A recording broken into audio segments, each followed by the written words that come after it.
President Trump taking to Truth Social this morning, claiming China violated its trade agreement with the U.S.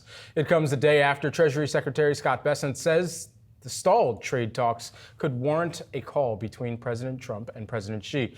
Despite the 90-day pause on reciprocal tariffs that went into effect May 14th, tensions remain high. Here with more on the ongoing negotiations, we've got Jeannette Lowe, who is the Strategas Securities Managing Director of Policy Research here. I just want to get your reaction to the latest via social media this morning from Trump and what that could entail kind of going into the weekend.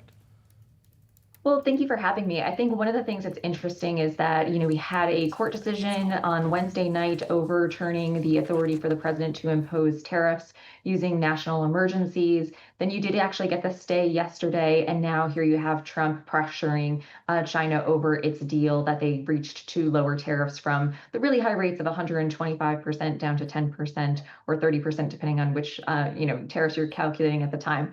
But I think the point is that Trump is also trying to pressure trade partners to show that he is still going to pursue this trade agenda of his, even if there is some uncertainty that has been caused by the court decision earlier this week. And we've always been of the view that trade decisions are going to be a little bit different with China than the rest of the world. We think Trump is going to be much more hawkish with regard to China than he is with other countries. And this kind of plays into that, where he is really trying to pressure China and show a little bit more stringency with them with regards to the tariffs, and talking about the fact that they are not moving well in a particular direction to get a deal. But that was not necessarily a surprise. I think if we had seen a message like that coming from another country like Europe, which we saw last Friday, that would have been probably a different story. Yeah, I think that's a really great overview, and it's something that is interesting given the fact that we did have this appeal coming in overnight here. I'm just curious, Jeannette, can you kind of lay the groundwork for where you see these tariffs heading at the current moment? Like, did this ruling actually put any sort of bounds on the president's tariff policy, in your view, that are going to stay in place long term? Right. I think the main point is that it put a barrier on the president's ability to do it in an unbounded manner. That was kind of the word that was used by the Court of International Trade when they made their decision. So I think what's important here is that it makes it more difficult for Trump to impose more tariffs, but it doesn't take away his ability to do so. So the administration has a backup plan. Obviously, if the tariffs had to be removed immediately and the stay had not been granted, that would have caused a lot more disruption to the markets to put tariffs on, take them off, then they're probably going to go back on again. But I think what's important is we showed that we still have Section 232, which is the way that the Trump administration is imposing tariffs on goods like steel, aluminum, autos, auto parts, potentially pharmaceuticals and semiconductors in the future. And then there's also these other authorities. So we had Section 301 that was used to impose tariffs on China in Trump's first term. That is still a tool that can be used to even increase tariffs on China quite quickly. But then the Trump administration has other tools. There's a talk about whether or not he could put some tariffs in place at 15% for 150 days while they do investigations on a country-by-country basis to then impose other tariffs. That's kind of a clunky way to do this. But at the same time, there's another method as well. There's Section 338, which means that they could put tariffs in place. They'd only have to wait 30 days. They don't have to do an investigation, but they could impose tariffs up to 50%. So I think the larger message is that the tariffs are not necessarily going away. There's just probably even more uncertainty now about what comes next and when will this play out through the legal system. And do we keep the current tariffs in place, or does the administration need to go to a backup plan? What's the probability that that takes place before the deadlines, which are quickly approaching in about now, I guess after next week, 30 days that we're going to be looking at left before some of these truces start to have run their course at that point?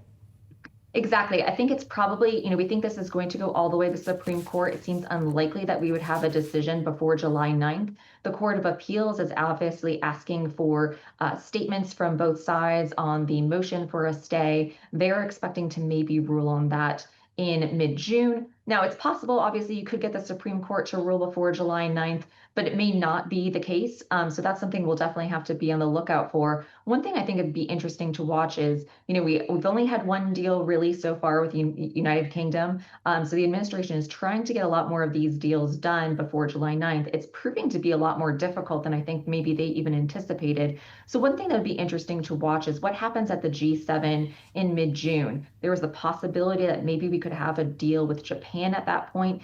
If none of those deals come through, then at that time, that could show that this is going to really butt up closer to the July 9th deadline. But maybe if we actually get a deal or two announced at that point, it'll show that countries are just willing to make deals now because they know the overall tariff regime is not going to change, whether it's the current version or a new version. And final minute here, if the tariff revenue is impacted by all of this back and forth, how does that impact the taxes that are potentially going to be coming in, the tax cuts?